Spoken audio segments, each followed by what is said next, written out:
Welcome to the Well Woman Coaching Podcast, where faith meets wellness and women rise into healing and wholeness. I'm your host, Alexis Crisp, certified Christian life coach, fitness trainer, and nutrition educator. Each week, we explore what it means to live well, spiritually, mentally, and physically. From movement and mindset to rest and renewal, this is your space to grow strong in faith and wellness. As it says in 3 John chapter 1 verse 2, "Dear friend, I pray that you may enjoy good health and that all may go well with you, even as your soul is getting along well." However you showed up today, tired, thriving, or somewhere in between, I'm glad you're here. Let's be well women together.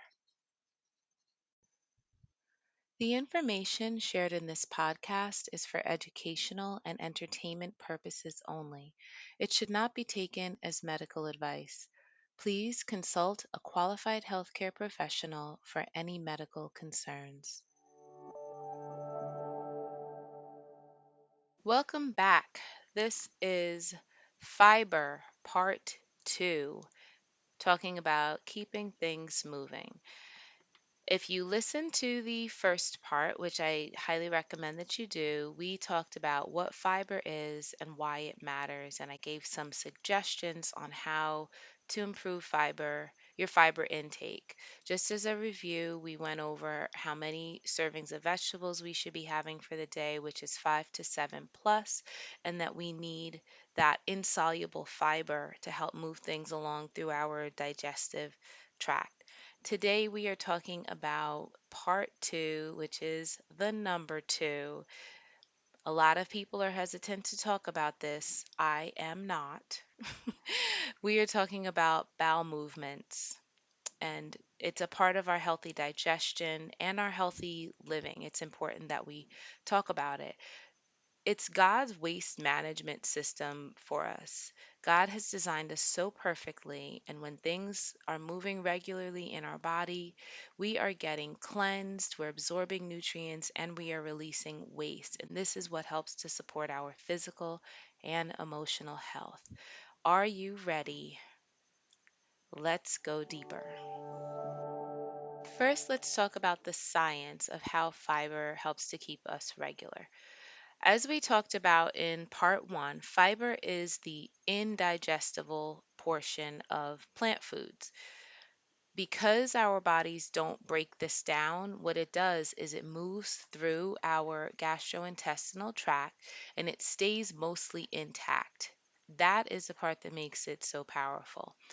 There is research from the American Journal of Clinical Nutrition and the World Gastroenterology Organization that shows that dietary fiber increases your stool weight and it shortens the intestinal transit time. So that's the time that it's taking food to move through your intestines and pass. That's going to be more efficient, and the waste is going to exit your body sooner. Now, who wants waste to stay in their body longer than it needs to? Not me. That's why we need fiber. Here's how this works: the insoluble fiber is like a broom. It acts like a broom sweeping out. It adds bulk to your stool and it stimulates the walls of your colon. This triggers muscle contractions, and that's called peristalsis. We have that same thing that happens in our esophagus as we're swallowing our food. Peristalsis are those muscle contractions that helps to move things along. We need things moving along. I can't say this or stress this enough.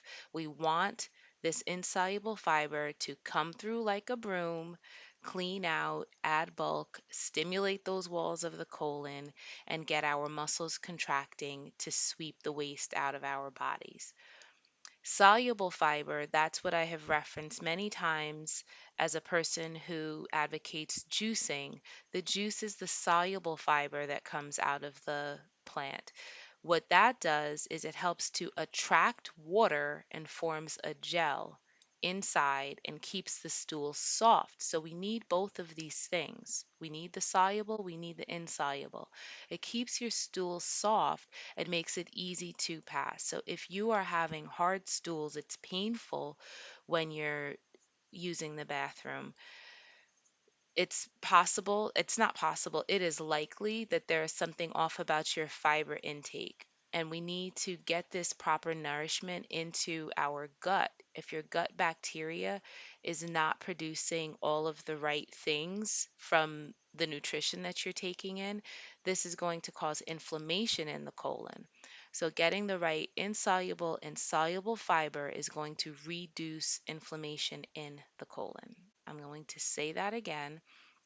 We want to reduce inflammation in our bodies, but especially in our colon, and we're going to do that by getting the right amounts of fiber. And again, 5 to 7 cups of vegetables for the day. We want 25 to 30 grams of fiber. I will continue to repeat that. What science calls this is the optimal stool consistency. We want soft but well formed and regular stools. Now, you want to know what is regular, right? We need to have some guideline for what is regular. What is considered a regular bowel movement? According to the Cleveland Clinic, Harvard Health, and the American Gastroenterological Association, regular doesn't mean everyone must go every day. What it does mean is that your pattern is consistent, comfortable, and complete. So I will say that again. Everyone doesn't go every day, which is what I thought. I thought that everyone should be going every day, as I do. So this is specific to your body, which now that I'm learning this, it makes sense to me. Everybody's body is different. So what we're looking for is consistency, comfort, and that it's a complete bowel movement. There are 4 parts to what this looks like: frequency, form, effort, and feeling. Frequency, form, effort, and feeling. First, let's talk about frequency. If you're going anywhere from 3 times a day to 3 times per week, that is considered normal.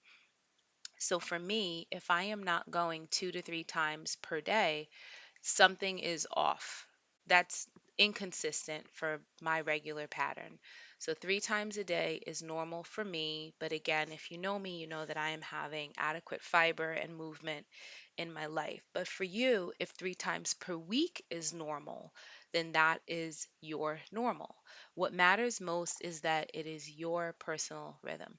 If your pattern suddenly changes, for example, a person who goes every day is now suddenly going 3 or 4 days per week, that's something to pay attention to.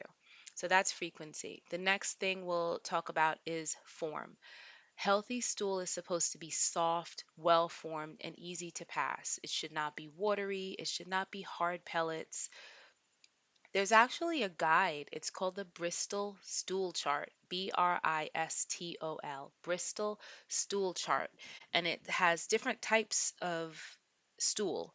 It says that type 3 to 4 should look like a sausage with cracks or smooth and soft. That is what is ideal. So our ideal poop is going to be type 3 to 4 with little cracks or it's smooth and soft. Type 1 to 2 is hard or lumpy, and that means constipation. This is a problem. And then type 5 through 7 is going to be mushy or watery. That means your stool is too loose, there's too much water in it, or it came out too fast. So fast transit. So this is going to look more like diarrhea. So that's the form. And again, that's the Bristol stool chart that I'm learning about for the first time. There's actually a chart to help guide us on what a normal, healthy bowel movement, what our poop should look like. And please, we should be looking. It's your poop. You should be looking to see what it looks like because this is a daily check of our health that we have, that God's given us, waste management system designed from our creator. So the next factor is effort. A bowel movement should take less than a few minutes once you sit down. So again, how much effort are you putting into the bowel movement? You should not have to strain or sit down for too long. And then the fourth factor is feeling. You should feel a complete relief. There should be no sense of any leftover stool left inside you. You want to feel complete, and there should be no additional pressure. A regular bowel movement should leave you feeling light, not drained, because you've just relieved your body of the waste that it has passed. Now let's talk about the factors that are going to affect your regularity. Number one is going to be your fiber intake. Two, how much water are you drinking? Are you hydrated? Three, movement. The fourth thing is stress and hormones. And then the fifth thing is actually ignoring the urge to go. I am going to focus on fiber, water, and movement, as those are the the core things that I am coaching people in, is the food that we're eating, how much water we're drinking, and exercise. But again, worthy of taking note are your stress and hormones, and if you are ignoring the urge to go, which is a whole other topic of why we do that. So, for the purpose of this conversation, we're focusing on fiber, water, and movement. Fiber, again, we're aiming for 25 to 30 grams daily from vegetables. Yes, you're getting fiber from fruits, but I do not coach people on how to eat more fruits because that's easy. People are doing that. You're eating apples, pears, you're eating fruits. I focus on getting people to eat more vegetables. I do not coach people on how to eat more. Okay, so just to set the record straight, I do not coach people on how to eat things that the doctor is not saying you need to eat more of. It is unlikely that your doctor is saying, "Oh, you need more bananas, you need more apples." Your doctor is probably telling you you're not having enough vegetables. Your doctor's not saying you need more whole grain breads. We're winding up with poor lab work and chronic illnesses due to over processed foods and too much sugar consumption, and also insulin resistance due to having unstable insulin levels.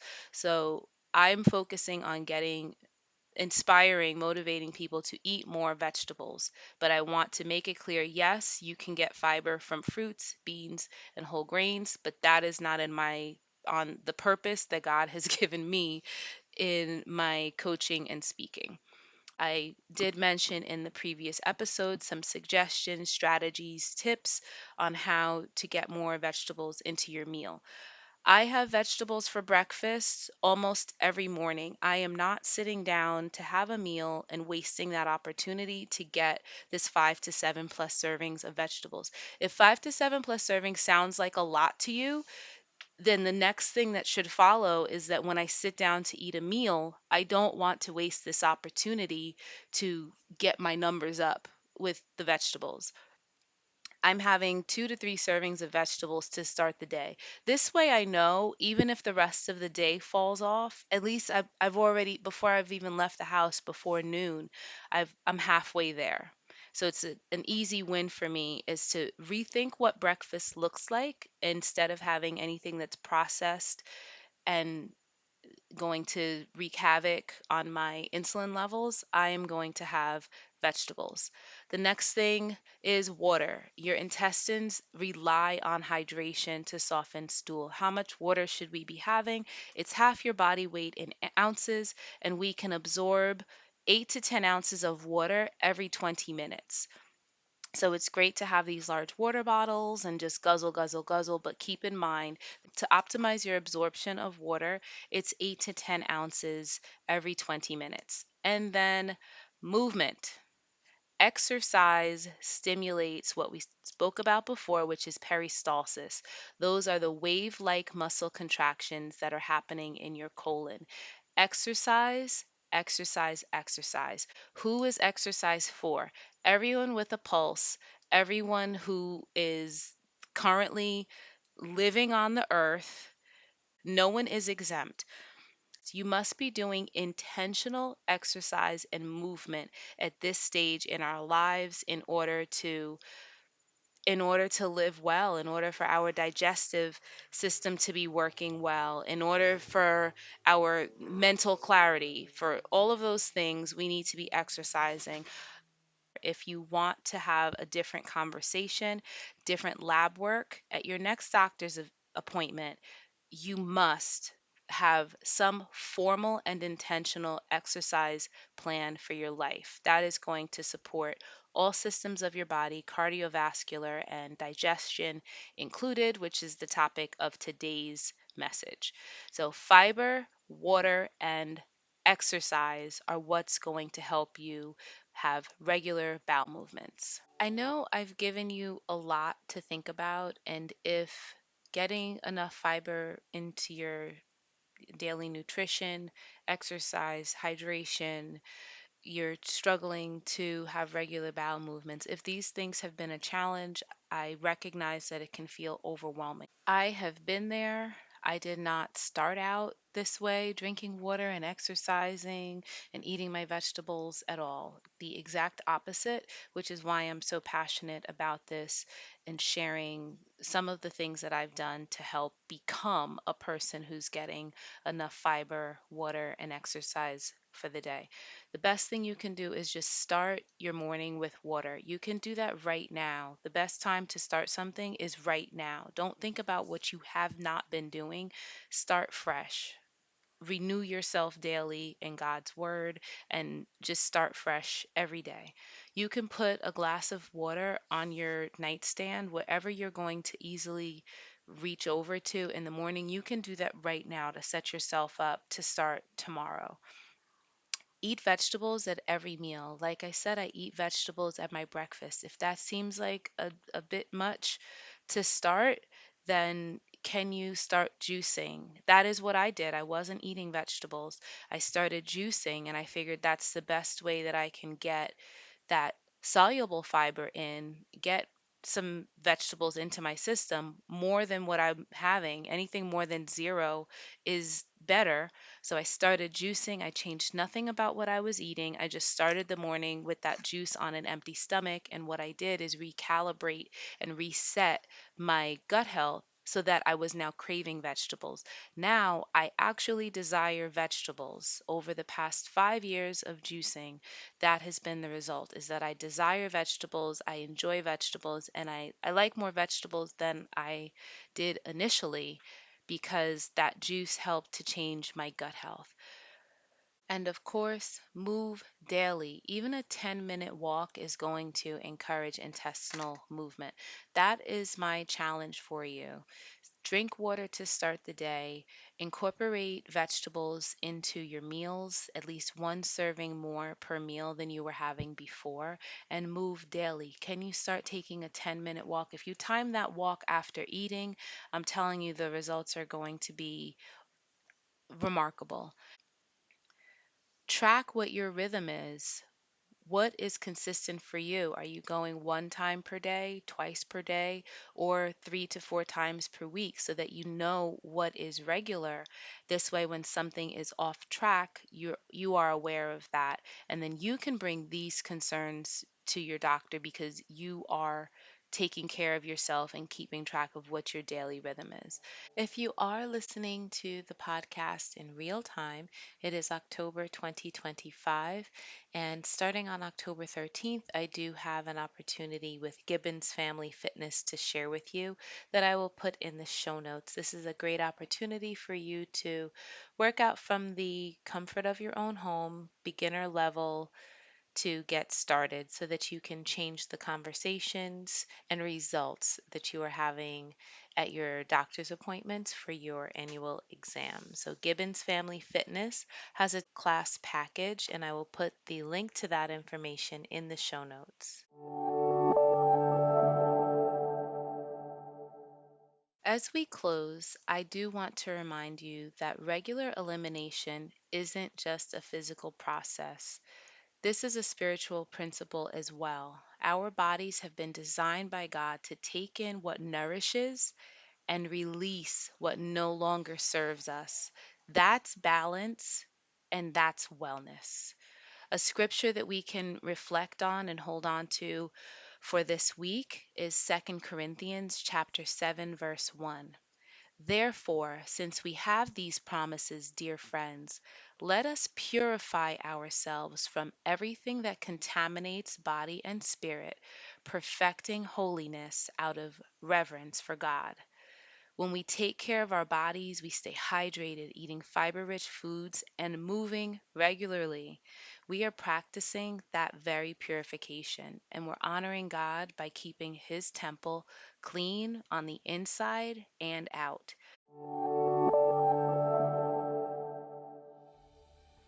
Thank you for joining me for today's episode of the Well Woman Coaching Podcast. If today's message blessed you, subscribe, leave a review or a comment, and share it with a woman who's on her wellness journey too. You can find more coaching resources and upcoming events at wellwomancoaching.net. And as always, remember 3 John chapter 1 verse 2. Dear friend, I pray that you may enjoy good health and that all may go well with you, even as your soul is getting along well. Keep your heart anchored in faith and your habits rooted in wellness. Let's continue to be well women together.